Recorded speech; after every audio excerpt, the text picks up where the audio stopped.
ನಮಸ್ಕಾರ ಎಲ್ಲ ದೊಡ್ಡ ಮಂದಿ ಮೊದಲ ಲೈಕ್ ಮಾಡ್ರಿ ವಿಡಿಯೋ ಕಮೆಂಟ್ ಮಾಡ್ರಿ ವಿಡಿಯೋ ಮುಗಿಯನ ಶೇರ್ ಮಾಡ್ರಿ ಮತ್ತೆ ಹೊಸದಾಗಿ ನಾನು ಯೂಟ್ಯೂಬ್ ಚಾನಲ್ ಯಾರು ನೋಡಾತ್ರಿ ಚಾನಲ್ ಸಬ್ಸ್ಕ್ರೈಬ್ ಮಾಡ್ರಿ ಅದಕ್ಕೇನು ರೊಕ್ಕ ಇಟ್ಟಿಲ್ಲ ಅಂತ ಪದ್ಧತಿ ಇಲ್ಲ ನಮ್ಮ ಕಡೆ ಆ ಚಾನಲ್ ಸಬ್ಸ್ಕ್ರೈಬ್ ಮಾಡ್ರಿ ಸರ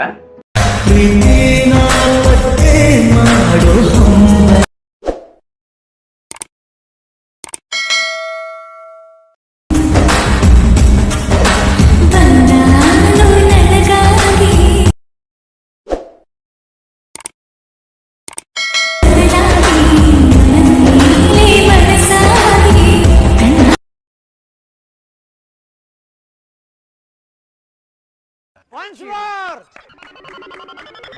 Once more! Once more!